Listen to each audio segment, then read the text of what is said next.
As we wrap things up for the school year, we hope that you give us a thumbs up. Look into my eyes as we will clear all the hurdles to bring you the best. 2, 3, Cardinals! Let the countdown begin as we show you the ones that found the back of the net. Sports Night is next. Hello, everyone. Welcome to Sports Night. I'm Joe Young. And I'm Howie Shapiro. And a little bittersweet tonight. This is the final episode of the season. Yeah, and not a lot to show you. We are going to celebrate the seniors for each of the programs. Just talk a little bit, not as in depth as we normally get on review shows. Unfortunately, just don't have the video we typically do. But we do have some exciting things to talk about to finish up the regular season, or finish up the season first, with some playoff performances that were pretty outstanding. Coon Rapids well represented at last week's state track meet, with a couple of Cardinals finishing their seasons with all-state honors. It was a good showing for both boys and girls teams. The boys had 3 individual qualifiers plus a relay team, while the girls had a pair of qualifiers, including Kennedy Martinson making it in 3 different events. Senior Grace Kerr finishing her career in the pole vault state championship, and she put up a personal best with a height of 11 foot 3 inches, finishing in 7th place at the state meet. Teammate Kennedy Martinson is up and over at 11 foot 9 inches, few inches shy of her section record, but good enough for 2nd place at state. Martinson also qualifying in both hurdles races, and she does well in both. This is the 100-meter hurdles, Martinson finishing in 3rd place in 14.30 seconds. The winner set a new state record, but Martinson was the fastest junior in 3A. She'll finish the same in the 300-meter race, and just watch her finish. She was in 4th place going to the final 2 hurdles. She nearly gets all the way to 2nd, but another bronze finish, quite an accomplishment to say the least. Senior MJ Galama is the section champion in both long and high jump. He took a run at the state titles last week. His long jump of 21 feet, 9 3/4 inches got him an all-state finish in 5th place. He soars to another podium finish in the high jump. He clears the bar at 6 foot 2 inches and finishes in a tie for 6th place, a very respectable way to finish his high school career. And as we look at the other finishers, DeMarge Johnson qualified in the 100-meter dash, finished in 17th place, did not make it to the finals. And the 4x100-meter relay team finished in 15th place, also failing to make it to the finals. That team consisted of Sean Sullivan, Nathan Kavanaugh, Reggie Davis, and DeMarge Johnson. And on the girls' side, Kennedy Martinson was the champion in all 3 of her events at sections. She finishes 2nd place, as we mentioned, in pole vault, 3rd in both of the hurdles, and Grace Kerr finishing with a personal best at the state meet. No better time to have your personal best. Without a doubt. And we congratulate everybody who made it, obviously, to the state, and MJ and certainly Kennedy for getting that hardware. I mean, Kennedy with a 2nd and 2/3 is phenomenal, and congratulations. And remember, she's just a junior. Right? She was there last year as a sophomore in both of the hurdles events. She added the pole vault this year, and obviously as a freshman there was no state tournament because 2020 spring season was wiped away by COVID. But she has a chance to do some pretty impressive things. She set a section record last week at the section meet, going 12 foot 1 inch in the pole vault. So the sky is really the limit for her. Both of these teams have pretty solid seasons. Yes. Boys a little bit better finish. They were a little bit deeper than the girls, but the girls have a little bit more coming back. There you see the seniors, some of the highlights for the boys. They were 2nd place at the Osseo Invite, 4th at the Blaine, 6th in True Team, and also in the conference. MJ, we talked about, was the champion in the high and the long jump. He's one of the seniors, along with DeMarge Johnson, who was also there for 2 events at state. Josh Thulin, Zach Simon, Nate Kavanaugh, who was also part of that 4x100-meter relay team. James Kennedy, Asher Khan, Ryan Powley, Kendrick Dowdell, and Ethan Owada, a couple of their top throwers as well. Grace Kerr, as we talked about, as a senior, finished her season at the state tournament. Along with Molly Knobloch, Mary Olson, Rory Ritzenaya, Renelle Cooper, Julia Dutton, Belinda Griffith, Julie Headland, and Ava Kerr. Some of the highlights for them, Martinson was at the elite meet in all three of her events, finished third and fourth in the two hurdles events, 300 and 100 respectively, sixth place in the pole vault. They were third place at the Blaine Invite, ninth place at True Team and at Conference, and then seventh place at the section tournament. Yeah, really a nice season for both boys and girls, quite obviously. Well, after a first-round bye and a convincing win over Champlain Park, the boys lacrosse team went into last week's section semifinals feeling pretty good. The Cardinals, well, are definitely the underdogs, traveling to take on second-seeded Chisago Lakes. But they weren't about to let the Wildcats' 11-3 record intimidate them and planned to fight tooth and nail for a chance to get to the first section final in school history. Catbirds get the start they needed. Opening possession, Owen Spencer to Blake Lewick to the back of the net. SLPCR is on the board first. Well, they took advantage of a couple of early turnovers by Chisago Lake, and they work around the horn on this one. Spencer firing low for the goal to put the Catbirds in front, 2-0. Henry Leff this time gets a pick from Lewick, finds some room. He fires it home. That keeps the two-goal lead, 3-1 visiting squad. Leff will find the net again in the first. Long run to get to the top of the box. He fires through the keeper's feet. SLPCR led 4-2 after the opening quarter. But things change dramatically in the second as the Wildcats get rolling. Henry Reedy behind the net feeds Caden Mellon in front for the redirect. That gave Chisago Lakes the lead at 5-4. And they dominated possession in the period. Reedy again, this time finding Jacob Willman. He nets one of his 4 goals in the game, led all scorers with 7 points. We're still in the second. Nick Helland, and with a nice spin move to the left, he fires and scores, and the Wildcats with an 8-0 run in the quarter. They're up 10-4 at the break. And they keep rolling in the third. Helland again running to the middle for the score. Chisago scored 12 unanswered. The Catbirds broke the streak in the final minute of the third quarter, but Chisago ends their season with a 16-5 loss. Yeah, and Chisago pretty good. They have an outstanding face-off guy, Yeah. and they took advantage of their possessions. They kept winning the face-off, getting into possession, and they kept scoring. And just, it was a great season. Unfortunately, it had to come to an end. After they had played so well against Centennial in the regular season finale, it would have been interesting to see them with a chance to go against the Cougars again in the section championship. But the Cougars, maybe a team of destiny, because they absolutely throttled the Wildcats 14-7 in Thursday's section final. There you see big wins over Hermantown and Duluth in the first two, and they are taking their first steps towards their first state title in tonight's quarterfinal round.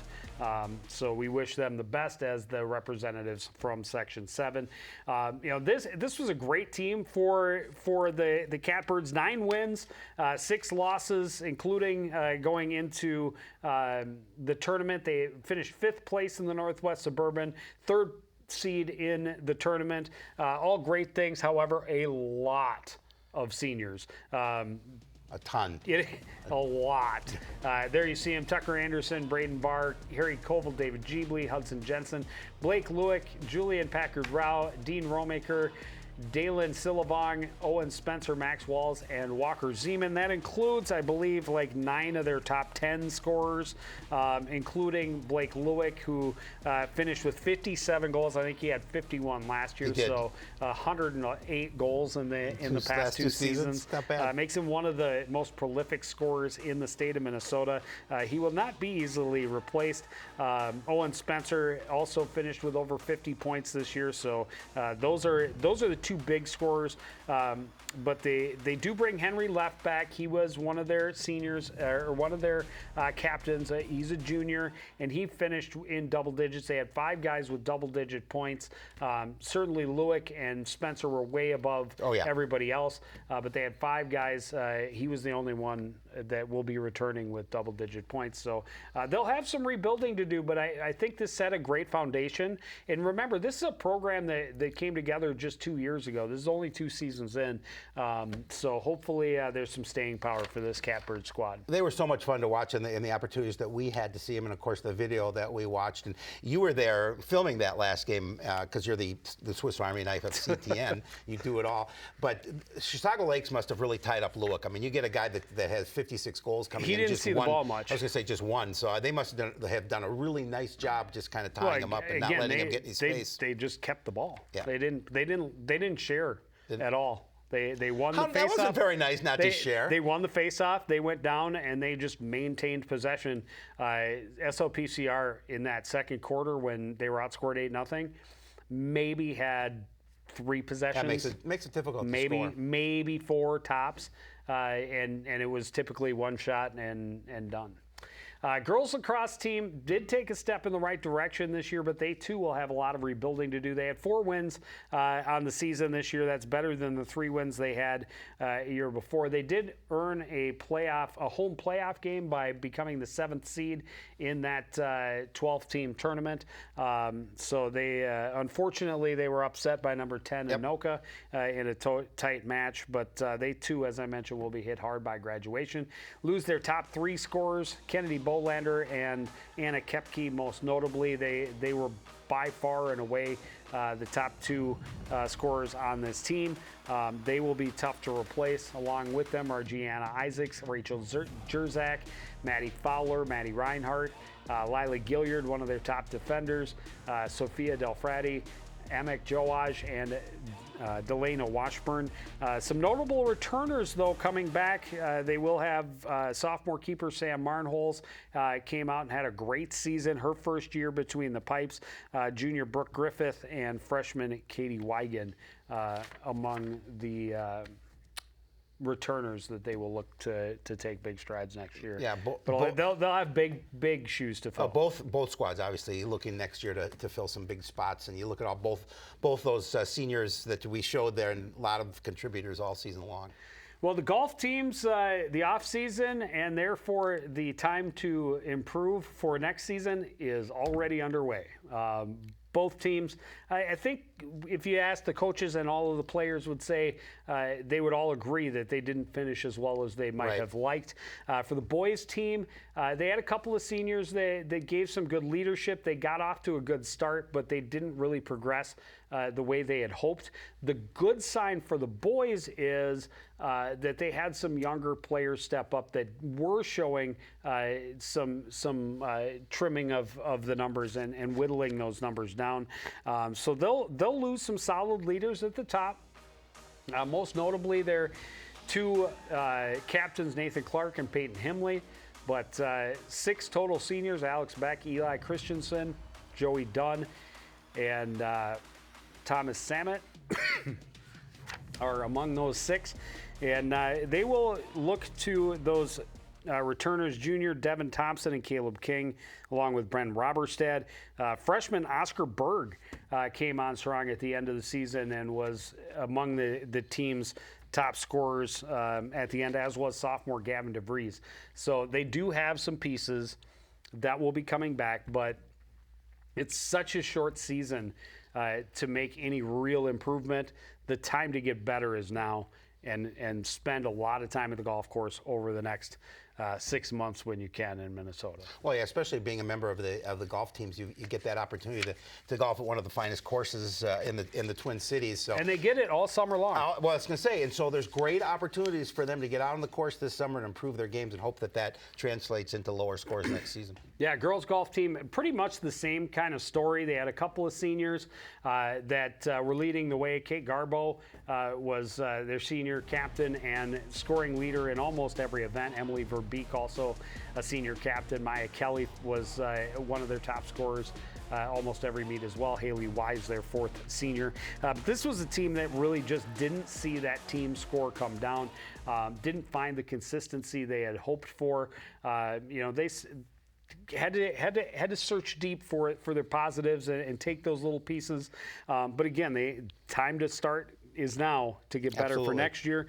They finished just 1-5 in match play. They did have a 7th place finish at the Shamrock Invitational. That was one of the highlights of the year for them. They were 14th at the conference championship, 13th at the section tournament. Juniors Eleanor Defoe and Jade Dawson are key returners, along with sophomores Anna Kelly and Sophia Meyer. Defoe was the only Cardinal, boy or girl, to qualify for the second round of the section tournament. So that is, kind of the brightest spot for either of those teams. Tennis team. Not a single senior. We've talked about it all season long. Yeah, no, it's amazing. This team, and they had one of the best seasons of any of the Cardinal spring sports. They finished 12-8, including going 1-1 in the sections. A big thing was they got that section win over Armstrong in a 4-3 match. They did still finish, I think, with a losing record. They were like 2-3 in matches that finished by a 4-3 score, and that's always every tennis season we talk about how easily that one extra point goes the other way, how much different that record could have been. But that's a pretty good record, and we knew Sam Murillo was going to be solid. Absolutely. He proved last year as a sophomore that he was definitely a first singles player and could play with any first singles player in the conference or the section. He did it again as a junior. Unfortunately, did not make it to state for the second year, but that will give him motivation for next year. You look at the Held brothers, Ryder just a sophomore and Cooper just an 8th grader, and they played your second and third singles positions last year or this year. Going to be exciting to see where they are next year with Sam as a senior, Ryder as a junior, and Cooper as a 9th grader. So that should really solidify that, especially those top 3 single spots for the next season, and then we'll transition well for losing Sam to see if Ryder can continue to progress and become that number 1 guy, and then their doubles progressed all season long. Savelli and Jensvold, their top duo, were able to win 1 match at section tournament. They'll have another year under their belt. I believe they'll both be seniors next year. I know Cal Jensvold will be one of their seniors. It'll be a senior heavy squad next year with a lot of experience and a team that that had those 12 wins this year and will be hungry for more. Well, much like the golf teams, there's an opportunity now to continue to work on your game. And tennis is a game you can play with rain or shine. Obviously, you can go inside and play. So this is an opportunity for those guys to continue to work on their games, get out and hit the ball, work on those things that you need to improve on because, as you mentioned, 12 wins, more wins are attainable for next season. Well, and they talked about how much they had played in the off season coming into this year. Yep. So these are tennis-hungry guys that will spend a lot of time on the court all summer. Good to hear. Will be interesting and fun to see what they can achieve next season. Baseball team, also a team that struggled a little bit this year, did not have as much senior leadership as they have had in the past, but they had a couple. But they have a lot of youth, and so what they have in front of them is very exciting. 7-15 is right about the same as they were last year. They lost both games at the section tournament, which was, they would have liked to have made a little bit of a run like last year's team did when they got to section time. Inconsistency was the big problem for this team, both on defense, at the plate, and on the mound.